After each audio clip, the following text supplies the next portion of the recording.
Hola, en aquest vídeo continuarem amb l'explicació dels pronoms febles.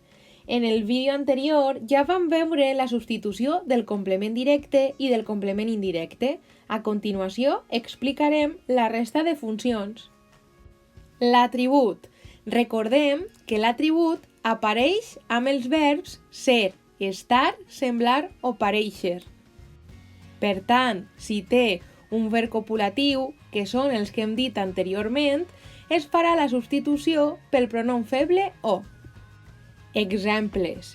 Sembla simpàtic. Així tenim el verb semblar, que és copulatiu, per tant simpàtic és l'atribut i se substitueix per o, ho sembla. El meu amic és valencià. Així tenim el verb ser i per tant valencià és l'atribut i se substitueix per o. El meu amic ho és. Hem de tindre compte perquè si l'atribut va amb el verb ser i a més va acompanyat per un article, l'article serà el pronom feble.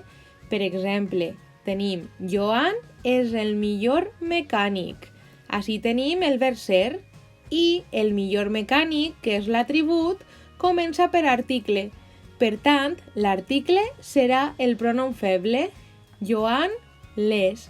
En aquest cas, el s'apostrofaria perquè el verb comença per vocal.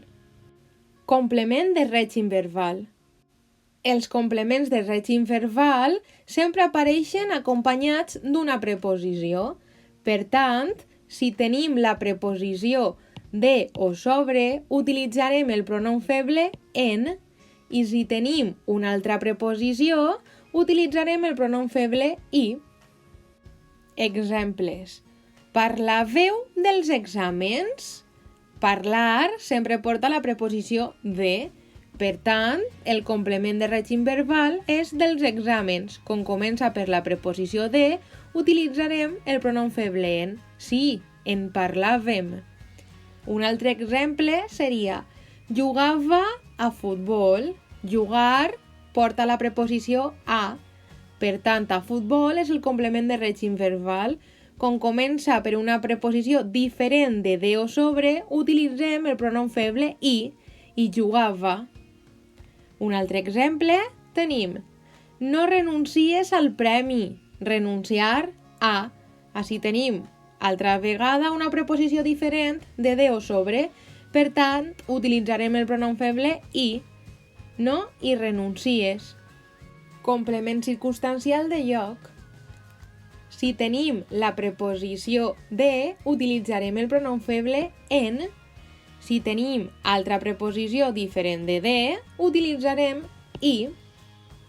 Exemples. Vinc de Madrid. Així tenim la preposició de, per tant, utilitzarem el pronom feble en vinc. Vaig a Madrid. Així tenim altra preposició diferent de, en aquest cas a, per tant, utilitzarem el pronom feble i vaig. Altres complements circumstancials. La resta de complements circumstancials sempre se substitueixen pel pronom feble i. Exemples. Camina de costat. Com camina? De costat. Així tenim un complement circumstancial de manera. Per tant, utilitzarem i camina. Anirem a l'estiu. Quan anirem? A l'estiu tenim un complement circumstancial de temps. Per tant, utilitzarem el pronom feble i anirem. Per últim, és important saber que quan substituïm més d'un complement al mateix temps, no podem posar els pronoms febles en qualsevol posició, sinó que sempre cal respectar aquest ordre. Primer, sempre els reflexius, com per exemple hem, és, et, ens. Després, el complement indirecte, li o els. Després, el complement directe, el, la, els, les, en, o. I per últim, el complement circumstancial, en o i. No cal que hi estiguen els quatre. Pot aparèixer un reflexiu i un directe, o un complement indirecte i un circumstancial, o qualsevol altra combinació. però sempre respectant aquest ordre: reflexiu, indirecte, directe i circumstancial. Si ens trobem amb dos complements circumstancials, en anirà primer i per tant es quedarà ni, perquè hi comença per vocal. També recordem que la més i no es pot apostrofar, seria la i. Alguns exemples són: Paula va agafar caramels al iaio. Paula li'n va agafar. El iaio seria complement indirecte singular, utilitzaríem li, i caramels complement directe indeterminat, en, perquè no té així cap acompanyant.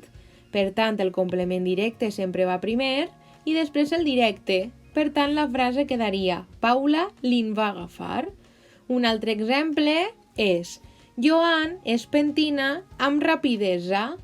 Així tenim és, d'acord? Ja tenim un reflexiu i amb rapidesa seria complement circumstancial de manera. Per tant, utilitzaríem i. Com el reflexiu va primer, posaríem Joan s'hi pentina. I fins ací l'explicació dels pronoms febles. Moltes gràcies.